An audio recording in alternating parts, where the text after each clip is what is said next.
Hey, hey, hey. Maybe you're in a season of defeat, or maybe you know someone who's in defeat. One second, one second. We're going to try this again. Hang on. How do I make it so there is no echo? I do not know. Hang on, everybody. Hang on. Hang on.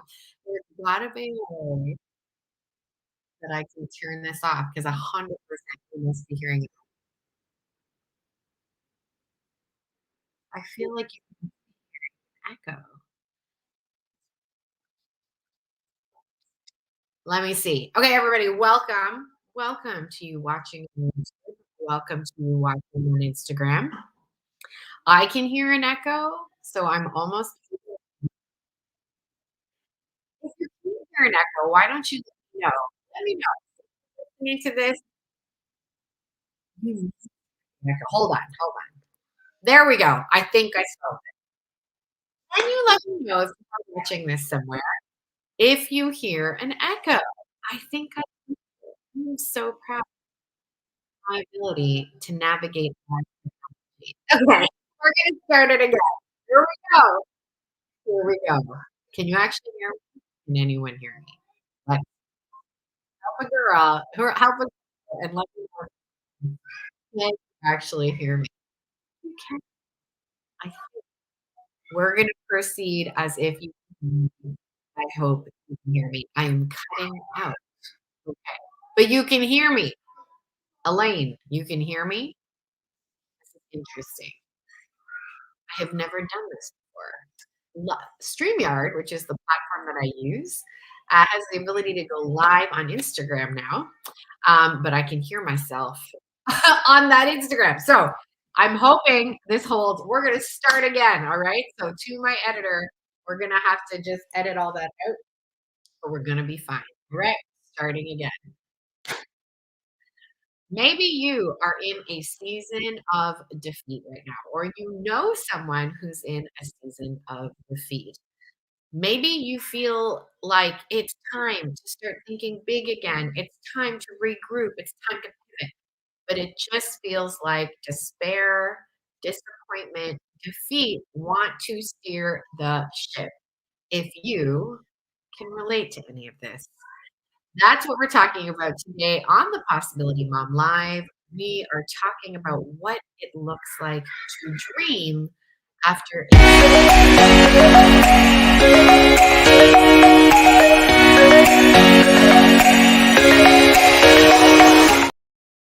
Today on the podcast, we are talking about what it looks like to dream after a season of defeat. Before we do that, I want to share with you something really cool that is happening in my community.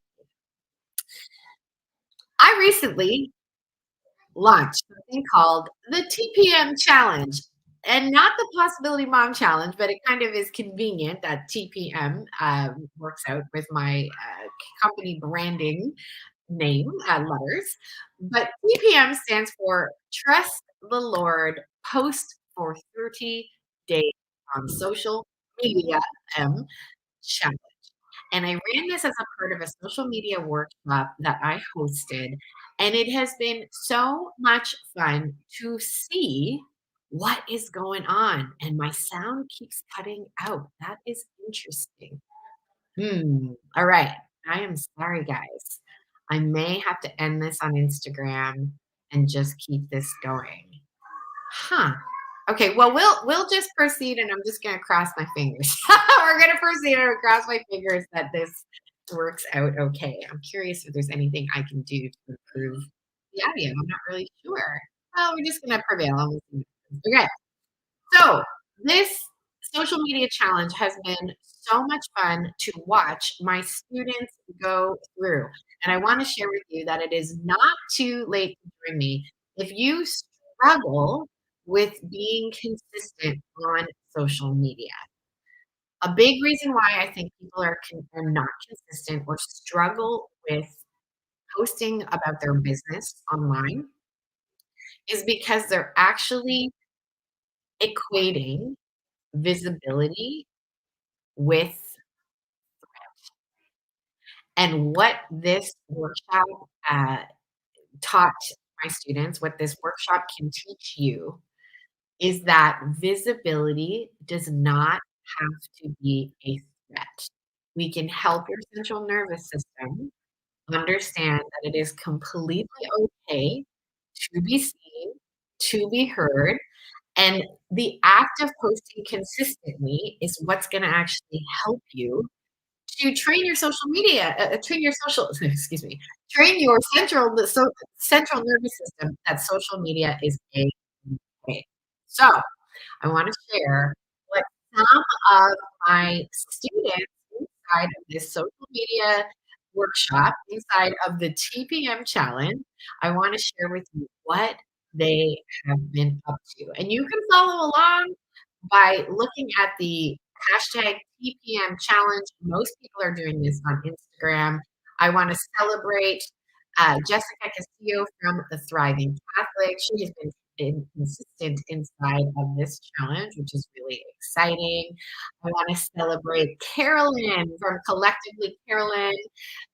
She has these awesome videos about working out with small kids around and what can be made possible. I wanna celebrate Gilda over at Faith Blocks. She's been talking about, growing in your prayer life as a busy mom, and, she just posted one that was a bit more vulnerable, which is amazing. It's that post right there, and I wanna show you the post. Bye. I lost it. Oh, here we go. Amy Cummings. Amy Cummings is a coach, and take a look at what she just wrote. Are you a leader? Mark your calendar, January 12th for this. And then there is another really fun one right here.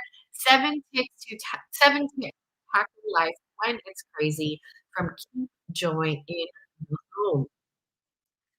It's not too late to join. If you would like to get more consistent, if you want to solve and heal why perhaps you're afraid of showing up, and if visibility seems like a threat to you, you're gonna love this workshop. It's not too late to join in either the challenge or gain access to the workshop. And you can go and click the link below where you're watching this or in the show notes, wherever you like to listen to this in podcast form. Alrighty, back to the topic at hand today, how to dream after a season of defeat. If you've been following me for a while, you know that 2023 was quite the year. I lived in 10 homes with that 10 for a good chunk of 2023.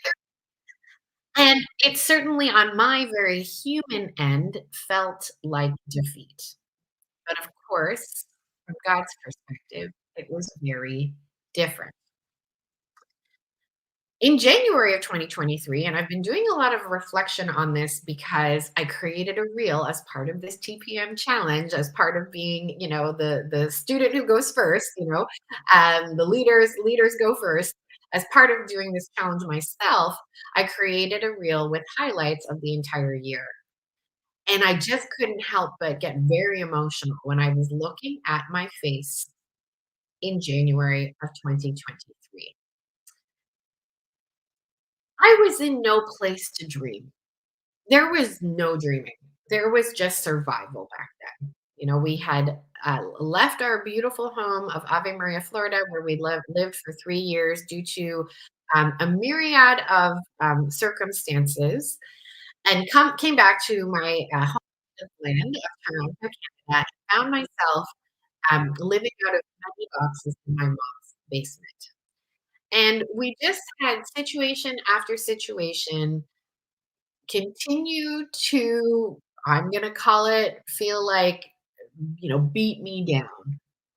We were in my mom's basement, and then we moved to my in law's basement. And then my daughter Rose developed an allergic reaction to something at that house, which then put her in hospital for an extended stay, in which the pediatrician was like, "You cannot go back to that house that you were at."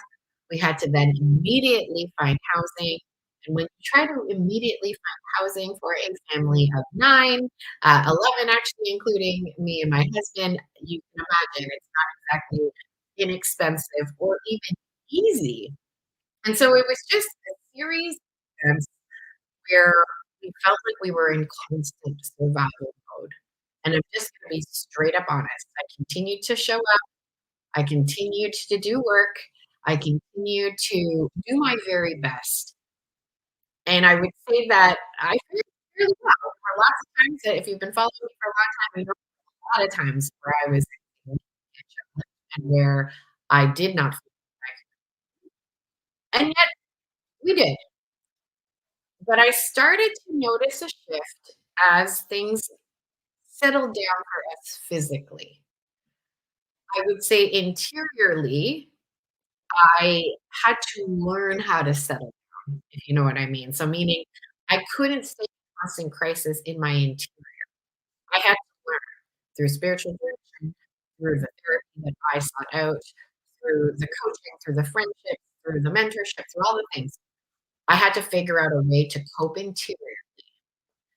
But there were some very practical physical necessities, being very pregnant and sometimes not knowing where I was going to sleep. We were never homeless. I'm not trying to like we never had a house, but we were in various short-term housing situations that would sometimes have to be vacated, and so we would go back to my parents' house in Toronto, where we were always welcome, but was just by nature of the house was a little bit too small. Anyway, long story short, all of that physical moving around was a little difficult, like, a lot difficult to sleep, difficult to relax, and I've learned things about what is necessary or what is helpful to dream and dream abundantly. And I would get glimpses of it throughout.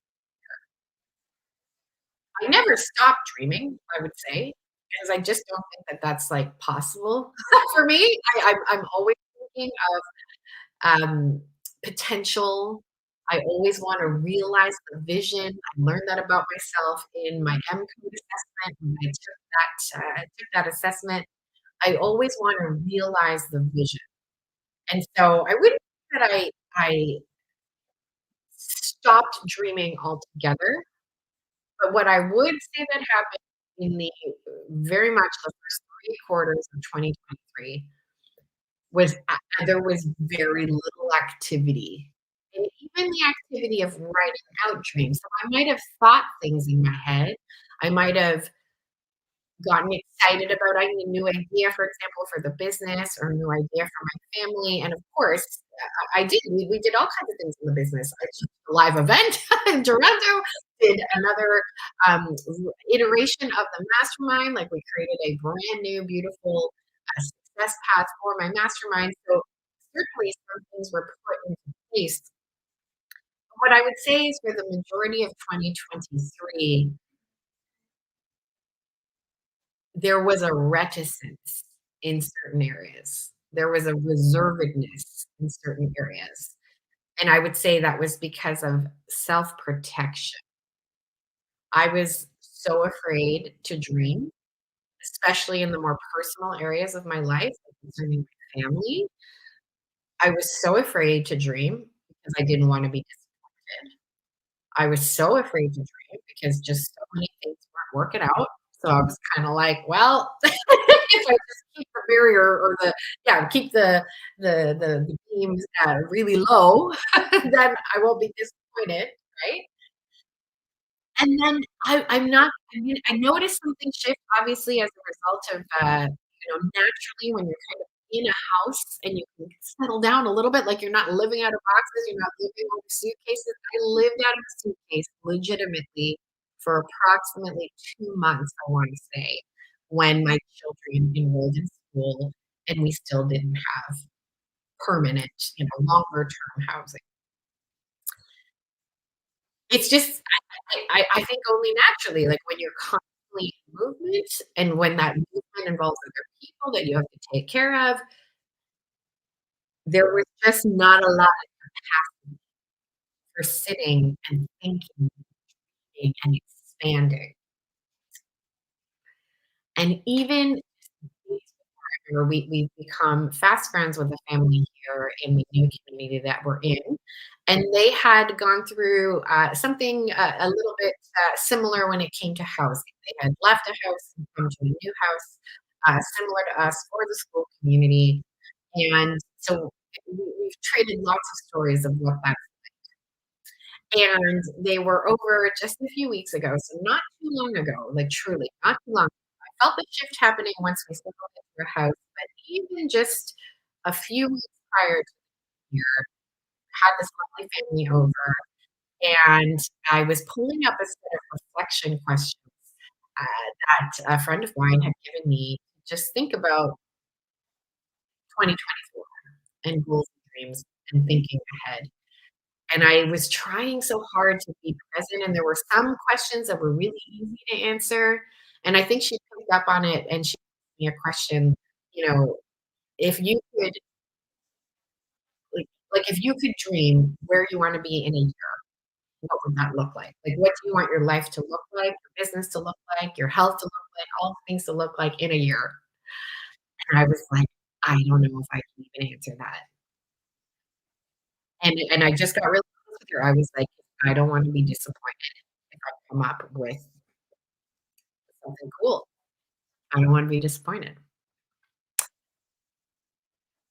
And I share this with you so you know where I'm coming from, but I also wanna share that it didn't take that long to make a little bit of a shift. Like, that was during Christmas season, just a few weeks before the New Year, and I would say that things radically shifted in the last few weeks of 2023, and I wanna share with you some of the things that I've just been observing about myself, observing about what it looks like to dream after defeat, coaching clients, and having lovely chats with girlfriends and colleagues about what it looks like to dream after defeat.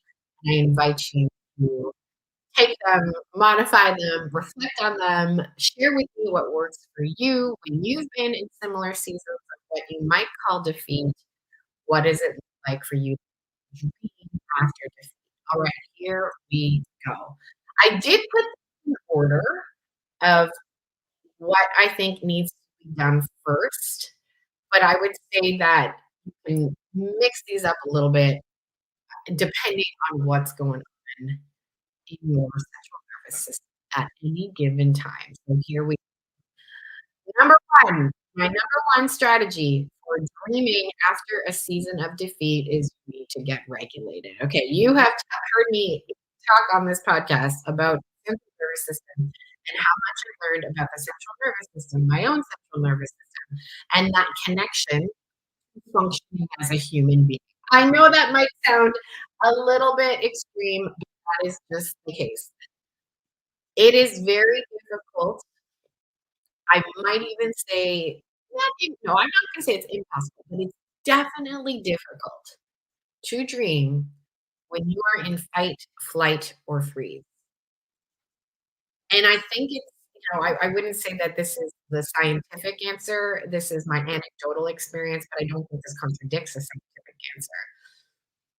When I was moving around so much, my body, my mind, my spirit was just working hard to just do that and to just do that for my kids. You know what I mean? I think it takes up a lot of energy in our bodies, in our minds, but in our central nervous system when we're experiencing crisis. And so we've got to do things to get regulated. Dysregulation shows up in sometimes when you're in this state, like freeze state is such an interesting one to me. Freeze state can look like you walk into a room, you forget what you came there for. You just constantly pick up your phone and you're like, I don't even know why I'm on here. Freeze state's been an interesting one for me to reflect on and observe in myself. But essentially, when you're in those states, it's going to take a lot of effort to, to right the ship, so to speak. So we've got to get regulated. What does it look like to get regulated? I've posted some episodes that I've done on the topic of suffering, on the topic of regulation, down in the show notes, so you can learn more there. But essentially, what has helped me primarily was internal family systems. I found an incredible Catholic therapist who helped me to really understand what's going on in my mind, what all the little voices I got going on that are telling me that this is a threat, that you can't do this, and stopping me from making positive progress. Internal family systems this year for me has really transformative. My spiritual director has been hugely transformative. And, Father Damien, to be honest, I'm not sure if he has any kind of formal training in psychology. I don't think he does. But he has been able to offer a perspective that points me towards full reliance on the Lord. And let me tell you, that's pretty regulating in my humble opinion. When you think you're in peril, but somebody can help you to see, what if this is actually all for your benefit? What if all of this is for some greater good, some greater glory, something that you cannot even see? That can hugely regulate the system. And then the final thing that can work sometimes, this one can work for sure, in moment to moment, but you still might have to do some deeper digging, some deeper, but that is simply just getting in your body like this. Like, if you're watching on YouTube, you're watching me do something called tree shaking, my favorite thing. Getting out of your head essentially and getting into your body, literally instantly, can help you to regulate your central nervous system. So, strategy number 1, going from feeling like you are in defeat to a season where you can dream again, is to work to regulate your central nervous system. I would say that for me, this has been like the boot camp of my life of regulating my central nervous system, and it has served me, it has served my family, it has served my marriage, and it has served my business very, very well. I'm so grateful for 2023 teaching me that I had a lot of healing to do, and that sometimes it can be, um, quick-ish, like through things like, somatic exercises, but to be honest, the majority of the time, you're healing your central nervous system by going to that deeper root. Why are you dysregulated? Why do certain things come up for you that make you feel like you are in peril? That has been a great gift. Okay, strategy number 2. This one has been given to me, I was reminded of this one just yesterday, and I don't think I truly, when somebody just, like, words things in a certain way and it hits you hard, or you see a visual of it and you kind of have never, um, seen or felt a concept in the same way. This happened to me with, It's a Wonderful Life, over the holidays. I watched that film, and there were aspects there of surrendering to the Lord put in visual form that just hit me very differently emotionally. I was having an incredible conversation with, Christine Nicole. She used to go by, the Features Family on Instagram. Now she goes by, Love Christine Nicole, if I'm not mistaken.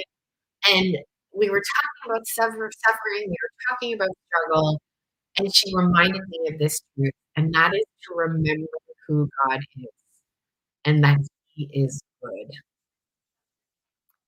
Literally just go Google Bible verses on God is good, or Bible verses on God is love, and you will see this is the entire Bible. The entire Bible basically is talking about how God loves us, how He is a good Father.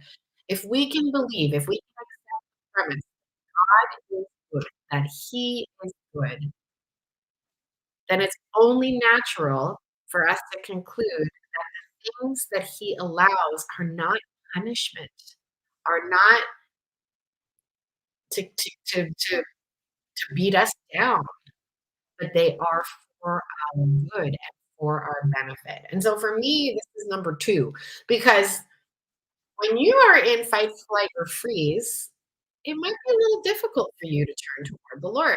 Like, truly, think about it for a second. Imagine you know that going to adoration is gonna help you, right? But if you are in fight, flight, or freeze at a given moment and in your house and you're literally just so dysregulated that you can't even find, you know, your phone or you can't find your keys to your car, like you're just so stressed out, you might not get yourself in the car to drive yourself to an adoration chapel. The central nervous system can have really interesting ways to hijack us. So this is why this one is number 2 because I personally couldn't always access this in my brain. Do you know what I mean? Like when it's just a lot of chaos and a lot of crisis and a lot of noises, it's like I know God you're there, but I wouldn't say that sometimes through all of that noise and chaos and clutter, um, it was as easy to follow his voice, you know, find his voice, feel calm. I actually tried this yesterday. Um, I was like, "Okay, let's see if I can even in all of this noise." I had all my kids were around, and I can't remember if it was just, like, hyper or, you know, I can't remember exactly what was happening or if people were fighting, but it was a lot of auditory noise, just, like, a lot of auditory noise, and I just found myself getting more and more overwhelmed, more and more shutting down, more and more unable to literally even think. Like, I was just like, "Okay, what else can I do to try to regulate my central nervous system when some of the regular things aren't working?" And I tried very hard, and it did work. I was just like, "Okay, Lord, soothe the sound." And I just kept saying that over and over again, "Lord, soothe the sound. Lord, soothe the sound," and that did help. But my point here is that if your central nervous system isn't regulated, it can be hard to kind of turn to, these very what could be called obvious methods, right? But remembering who God is and that He is good, and if He is good, then all the things that He's allowing in your life are for your good. That I think can help again put us more in a posture, put us more in a mindset, in an outlook to dream again. Strategy number 3, and I love this one. I love, love, love, love, love this one. And that is to look for evidence of past times of trial followed by breakthrough. This one is, I think, my favorite, but this is also the one that I forget about all the time. When I am in a pit of despair, I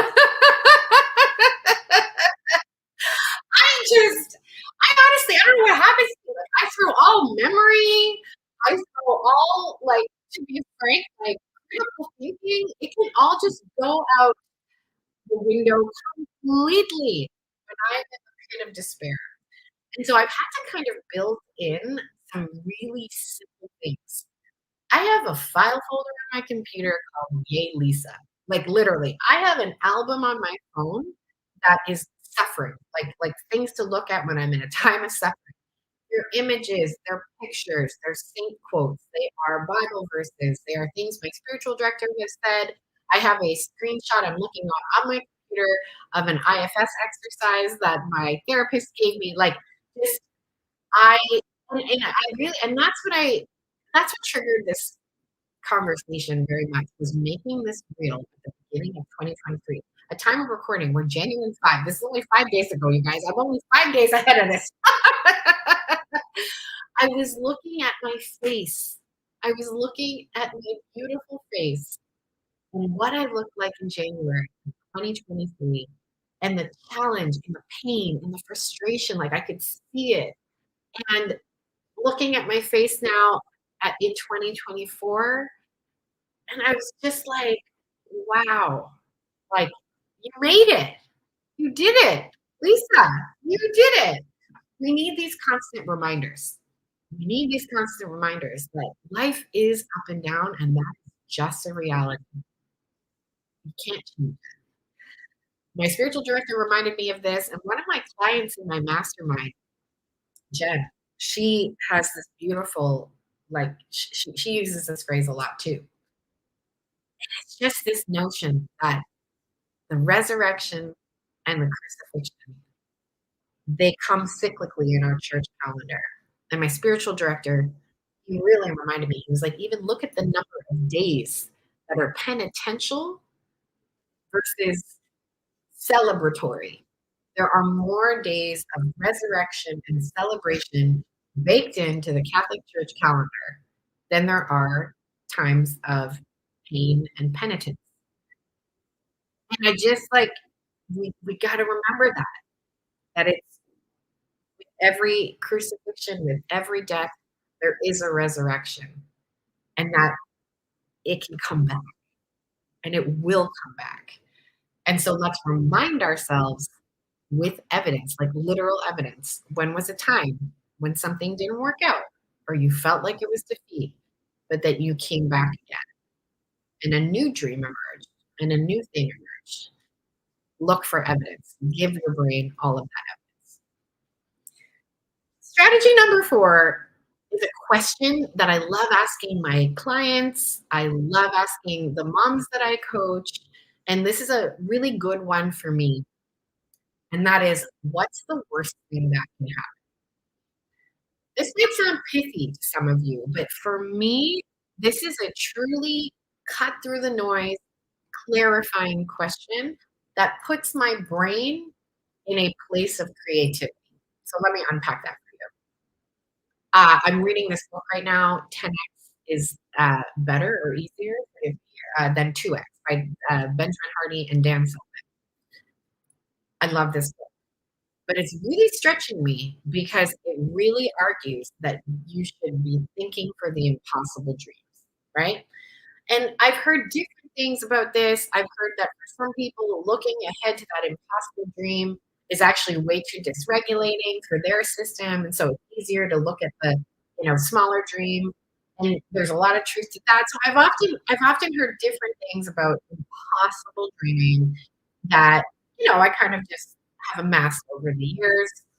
This book is really stretching me to think about 10x. It's giving my brain a lot of things to consider in terms of what it takes to grow as an entrepreneur, what it takes to learn and be a good leader in an organization, especially now that I'm the president of the Guiding Star Project.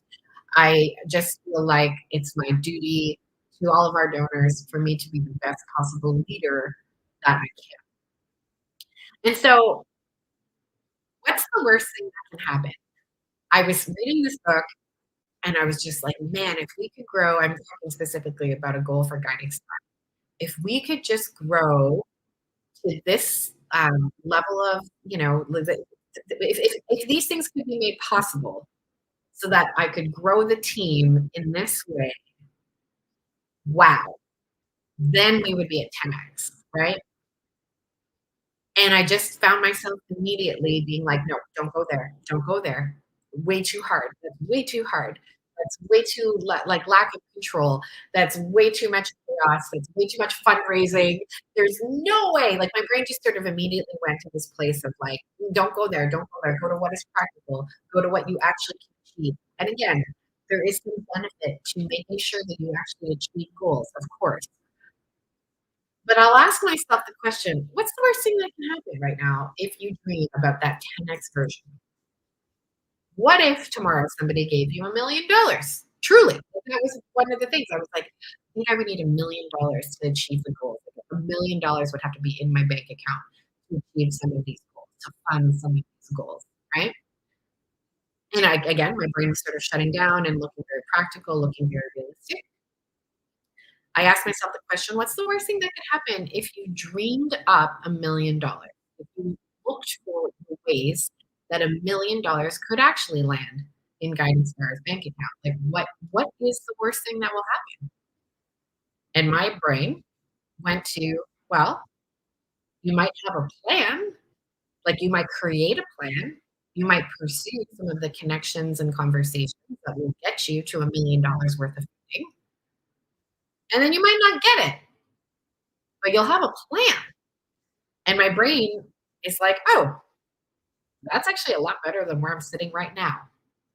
And that's what I really wanna impress upon perhaps some of you who are maybe more melancholic in nature or just tend to look very at the practical side of like, "I need to have a plan." Like, and the plan has to be achievable. Anybody who uses phrases like, "Yeah, sure, you can trust the Lord, but you need a plan." Like, This is an interesting question to ask because I think it can still keep you very abundant, but then also keep you realistic all at the same time. But what it does, for me at least, is gets you out of thinking it's gonna do the opposite of all of what I just described. And sitting in the same spot, I don't really want that. I don't think you want that either. So I love this question because it is incredibly practical.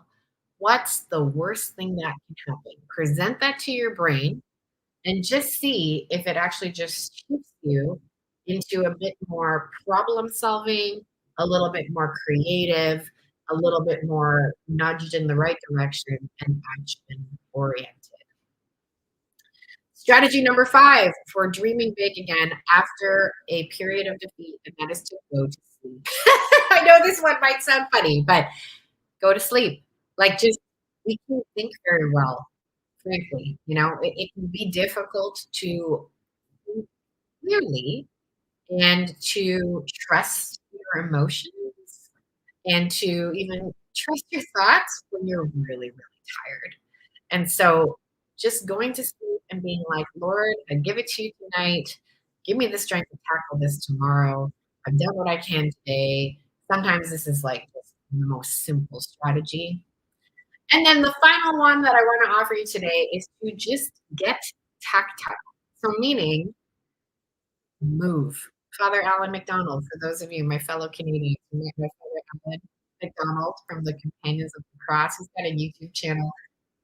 He was the chaplain at York University where my husband went, and he just always had this phrase. He was just like, "Go, do something, move, go do something and move." And again, I think it can be difficult to do this if you haven't done some of the strategies prior, which is why I put this in at the end. But sometimes that's all it is. Sometimes you just have to go do something and move. It could be as simple as getting out a piece of paper and starting to get your hand writing. It could be opening up a Google Sheet on your computer and just starting to brain dump some of the things that you'd love more of.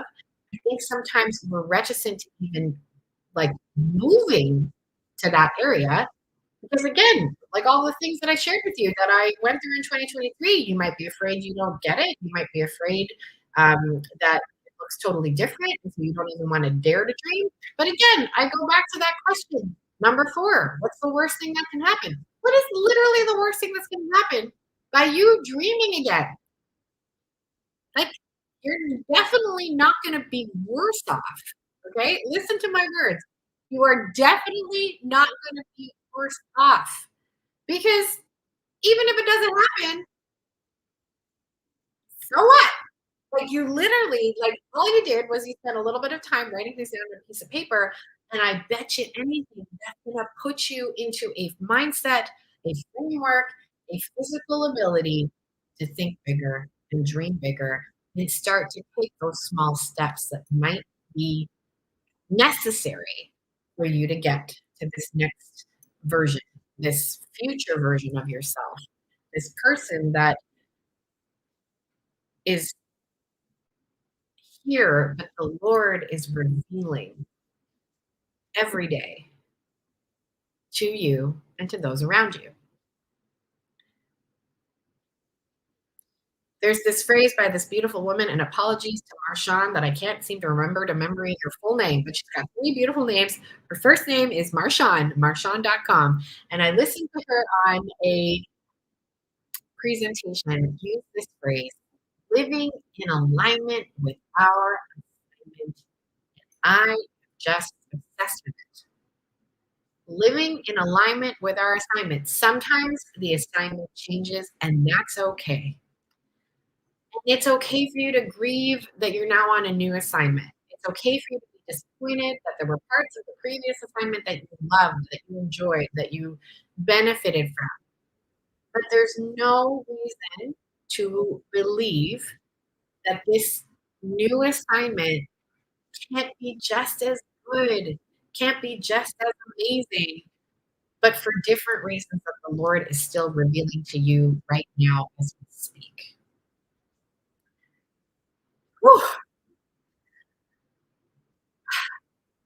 I'm ready to dream again. And this fills me with a joy and a hope and lots of tears and all the things. I am ready to dream again. I'll be honest with you, I'm not really even sure what my dreams are. It's very cool, unusual for me. I think I've had to like really release my attachment to planning. I love to plan. I've had to release my attachment to planning.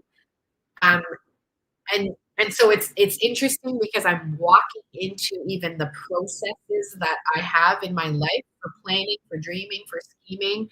I'm even walking into those with a little bit. I'm not going to say hesitancy. If you said this 3 weeks ago to me, I would have used that word hesitancy.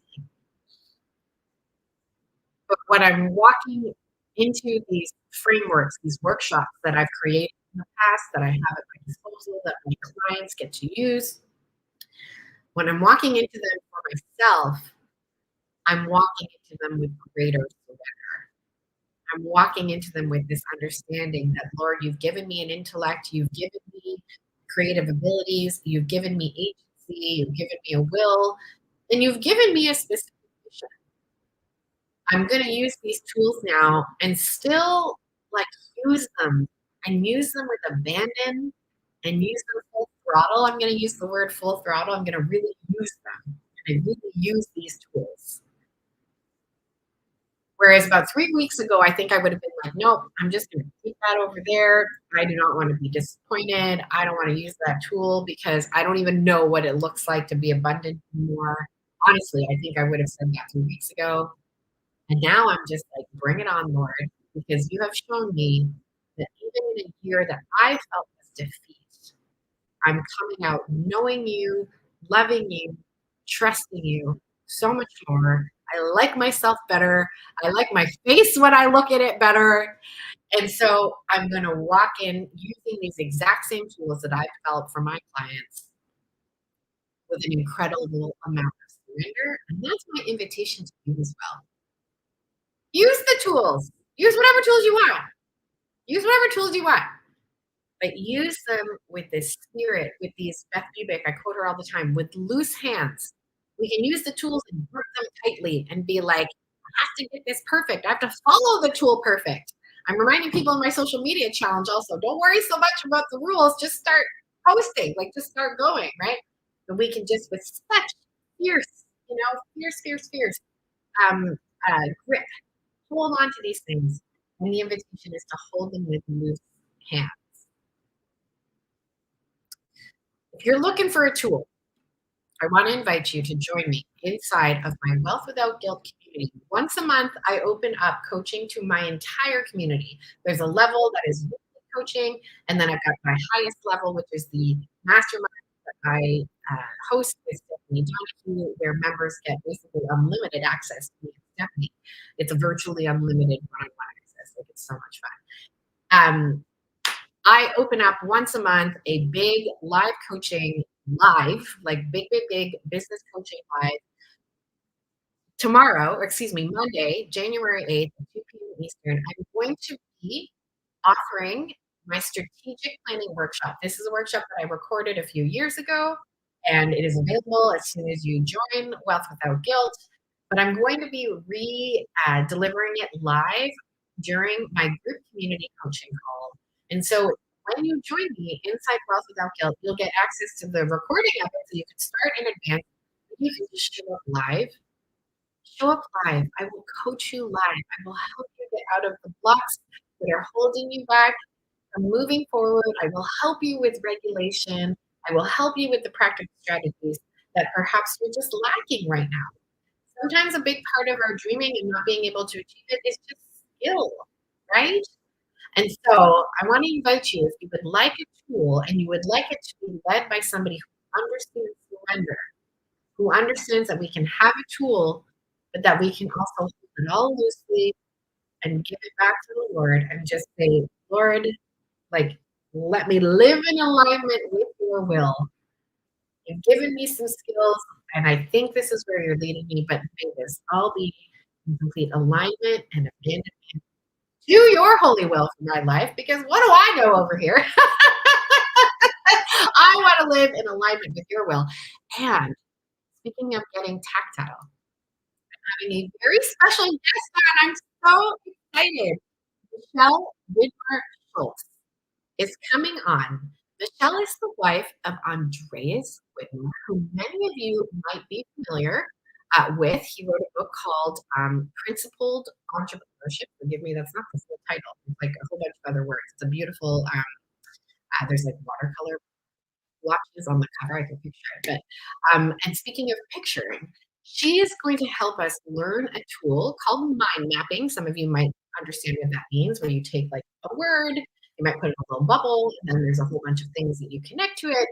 But she's also going to teach us something called sketch noting. And sketch noting is, as the phrase might illustrate, rather than just like writing down words, she's going to teach us what it looks like to sketch a concept and teach us why this can actually unlock a new perspective, unlock something else in your brain, help move you forward in a different way, similar to what I was alluding to how It's a Wonderful Life presented a film, presented something to my brain in a very different way than simply just reading similar phrases on a page. And so I'm so excited for her to join us. She has been a member of the Wealth Without Guilt community.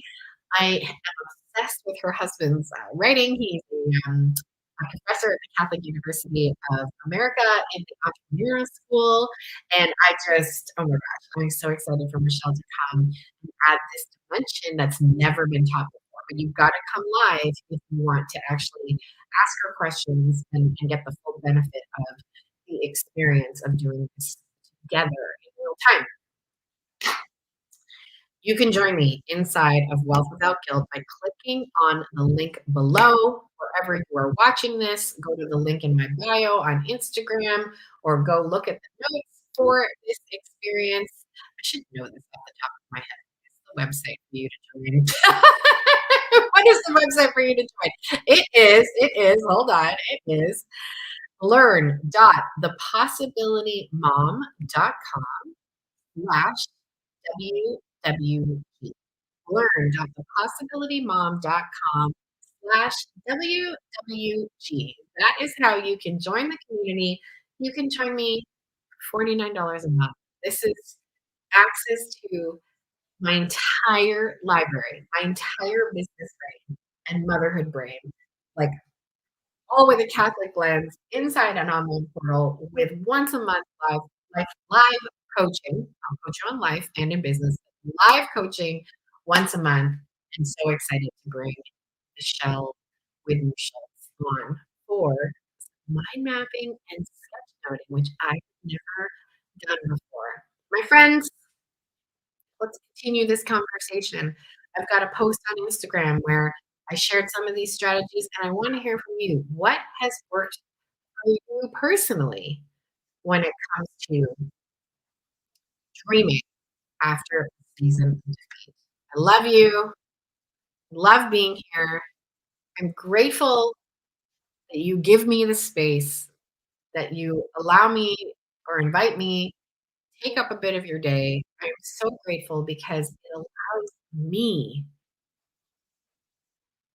to understand what God wants from my life, because this is a huge part of that. Being able to process, being able to think, being able to reflect and offer it back to you. Without you, I this wouldn't happen. You know what I mean? Like, it is because there is a you out there listening and engaging and offering me comments back that I'm able to create and do and discover and figure out the assignment that I'm in, that the Lord has given to me. Live in alignment with that and help you live in alignment with yours. Happy Saturday, everybody. We will see you next week here on the Possibility Mom.